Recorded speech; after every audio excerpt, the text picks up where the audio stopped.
Om Swastiastu, Wassalamualaikum warahmatullahi wabarakatuh. Shalom, salam sejahtera bagi kita semua, salam kebajikan dan salam harmoni. Sebelumnya perkenalkan nama saya Swistri Maika Baruknya Ainawang dengan NIM 2211101134 dari kelas BKA. Pada video kali ini di sini saya akan mempresentasikan terkait rencana pembelajaran bimbingan dan konseling atau RBK mengenai konseling behavior dengan teknik self management untuk meningkatkan pengelolaan belajar. Baik, di sini saya akan menjelaskan mengenai indikator yang dimana pada konseling behavior dengan teknik self management untuk meningkatkan pengelolaan belajar terdapat indikator yang pertama, yaitu yang pertama siswa mampu memahami pengertian dari self management serta mengenali indikator self management, yaitu yang pertama kemampuan mengelola emosi, pikiran serta perilaku secara positif. Kemudian yang kedua ada kemampuan menetapkan tujuan pribadi dan mengambil tindakan yang sesuai. Kemudian untuk berikutnya, siswa memiliki kemampuan untuk mengidentifikasikan contoh individu yang menunjukkan self management yang baik dan kurang baik berdasarkan masing-masing indikator self management. Kemudian untuk indikator yang terakhir, siswa mampu menerapkan indikator self management dalam kehidupan pribadi sehari-hari seperti dalam mengambil keputusan, pengendalian emosi serta perencanaan aktivitas. Baik, untuk berikutnya mengenai tujuan. Adapun tujuan dalam layanan ini adalah yang pertama, peserta didik harus bisa memahami konsep dasar self management serta pentingnya dalam kehidupan dan proses belajar. Kemudian tujuan yang berikutnya mengidentifikasi kebiasaan belajar yang kurang efektif dan menggantikannya dengan strategi yang lebih produktif. Kemudian untuk yang ketiga, menyusun rencana belajar mandiri yang mencakup pengelolaan waktu, penetapan tujuan, dan evaluasi diri. Kemudian yang keempat, meningkatkan kedisiplinan diri dalam menjalankan kegiatan belajar sehari-hari. Kemudian untuk tujuan yang terakhir adalah mengelola stres dan gangguan belajar secara mandiri melalui teknik-teknik self management yang telah dipelajari, serta meningkatkan motivasi belajar dan tanggung jawab pribadi terhadap pencapaian akademik. Nah, untuk definisi dari pengelolaan belajar sendiri itu terdiri dari dua kata, pengelolaan dan belajar. Istilah pengelolaan terambil dari kata kelola dan istilah lainnya yaitu manajemen, yang artinya yaitu ketata laksanaan. Dari kata manage atau migair yang memiliki makna melatih kuda dalam mengakahkan kakinya.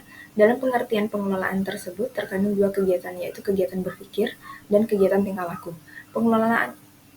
Pengelolaan diartikan sebagai usaha yang dilakukan oleh individu maupun sekelompok individu untuk merangkai kerja dalam mencapai tujuan tertentu. Menurut Departemen Pendidikan dan Kebudayaan mendefinisikan pengelolaan sebagai proses mengatur agar seluruh potensi secara optimal dalam mendukung tercapainya tujuan, yaitu perencanaan, pengorganisasian, serta pengarahan dan pengawasan. Sedangkan istilah belajar sendiri itu juga memiliki makna suatu proses yang dilakukan untuk mencari suatu informasi atau ilmu yang dimana ada proses perkembangan, bertumbuh, serta terdapat perubahan ke arah yang lebih baik. Nah, menurut para ahli Dimayanti dan Mujiono, pembelajaran dapat diartikan serangkaian usaha yang sudah terencana dalam sumber-sumber agar terjadi proses belajar pada diri siswa. Jadi definisi dari pembelajaran sendiri yaitu pembelajaran merupakan suatu proses kegiatan belajar mengajar di sekolah yang dilakukan guru sebagai pendidik dan siswa sebagai peserta didik, yang dimana di dalam proses tersebut siswa mendapat ilmu pengetahuan yang baru. Nah, jadi dari pengertian serta definisi yang sudah saya jelaskan dapat disimpulkan bahwa pengelolaan belajar merupakan termasuk ke dalam sebuah proses kegiatan yang berintikan perencanaan, pengorganisasian, serta pengawasan kepada peserta didik untuk tercapainya tujuan pembelajaran. Untuk tercapainya pengelolaan belajar yang efektif, dibutuhkan sebuah keterampilan profesional yang dimiliki oleh guru, yaitu mengajar, yang dimana berisikan kegiatan yang melibatkan strategi-strategi pembelajaran yang harus berdasarkan dari prinsip pengajaran.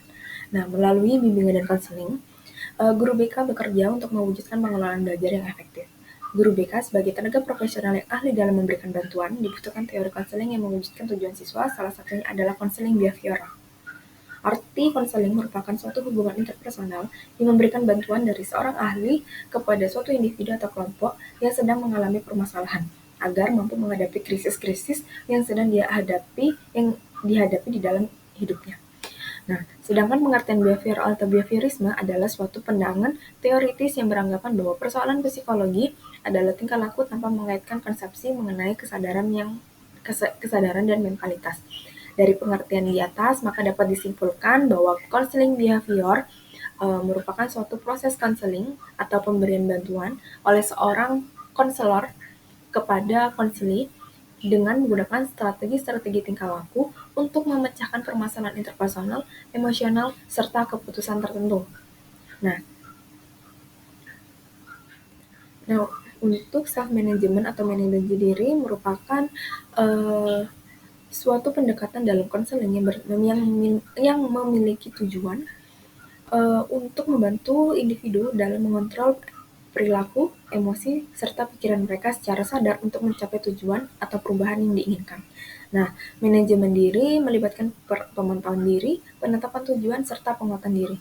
Nah, self-management merujuk pada suatu teknik dalam konseling behavioral yang dirancang untuk membantu peserta didik dalam mengontrol dan mengubah tingkah lakunya sendiri ke arah yang lebih ke positif.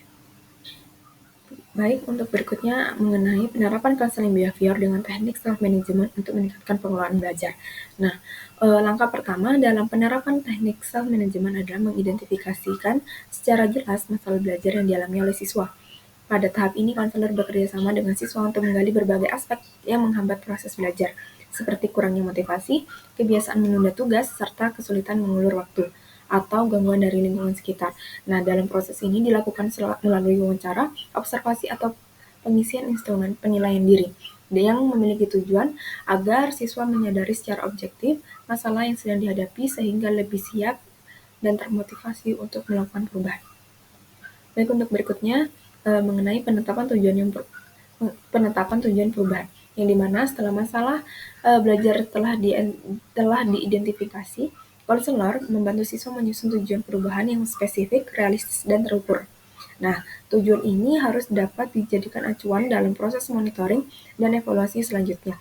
Contohnya, jika siswa mengalami kesulitan dalam manajemen waktu, maka tujuan yang disepakati bisa berupa belajar mandiri minimal 2 jam setiap malam atau menyelesaikan tugas harian tanpa menunda. Nah, tujuan yang jelas akan memberikan arah yang konkret serta meningkatkan rasa tanggung jawab siswa terhadap proses belajar. Baik, untuk yang berikutnya mengenai monitor perilaku belajar. Pada tahap ini, siswa diminta untuk melakukan self-monitoring, yaitu mencatat dan mengamati sendiri perilaku belajarnya setiap hari. Nah, pencatatan ini dapat mencakup waktu belajar, durasi, jenis-jenis aktivitas belajar, tingkat fokus, serta hasil yang diperoleh. Misalnya, siswa membuat jurnal belajar atau menggunakan lembar pemantauan yang dirancang bersama konselor. Monitoring ini sangat penting karena memberikan data nyata tentang kemajuan atau hambatan yang dihadapi siswa dalam mencapai tujuannya serta mendorong kesadaran diri terhadap tanggung jawab pribadi. Baik, untuk yang keempat, evaluasi diri. Nah, siswa melakukan self-evaluation, yaitu menilai sejauh mana perilaku belajarnya sudah sesuai dengan tujuan yang ditetapkan. Evaluasi ini mencakup refleksi terhadap pencapaian, kendala yang muncul, dan sikap terhadap proses belajar. Jika ditemukan bahwa target belum mencapai, maka dilakukan analisis penyebabnya, apakah karena kurang disiplin, terganggu faktor eksternal, atau adanya perasaan malas atau cemas. Evaluasi ini dibimbing oleh konselor agar siswa tidak hanya menyalahkan diri sendiri, tetapi juga mampu mengembangkan strategi perbaikan secara mandiri. Baik, untuk yang terakhir mengenai pemberian penguatan positif. Apabila siswa berhasil menunjukkan kemajuan atau mencapai tujuan yang telah ditetapkan, maka diberikan penguatan positif atau self-reinforcement sebagai bentuk penghargaan terhadap usaha yang telah dilakukan.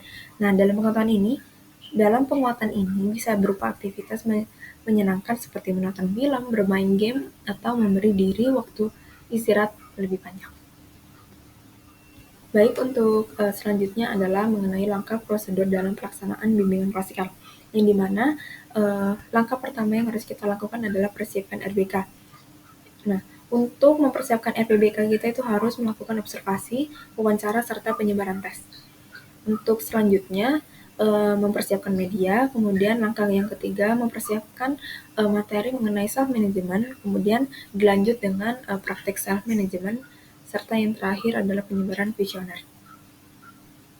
Kemudian untuk materi berikutnya mengenai langkah-langkah peningkatan pengelolaan belajar, yang dimana kita sebagai guru BK harus melakukan rapot, kemudian langkah selanjutnya mengecek absen siswa, kemudian yang ketiga menjelaskan tujuan yang dilakukan pertemuan ini, kemudian dilanjut dengan menjelaskan indikator, serta menjelaskan contoh-contoh yang menjelaskan contoh-contoh orang yang memiliki self-management, serta yang terakhir mewujudkan skor-skor yang diisi pada buku harian inteligensi atau kecerdasan dalam grafik harian. Baik, sekian yang mungkin saya bisa dapat sampaikan. Terima kasih atas waktunya. Saya akhiri dengan Parama Santi, Om Santi Santi Santi Om. Wassalamualaikum warahmatullahi wabarakatuh. Shalom, salam sejahtera bagi kita semua, dan salam harmoni. Terima kasih.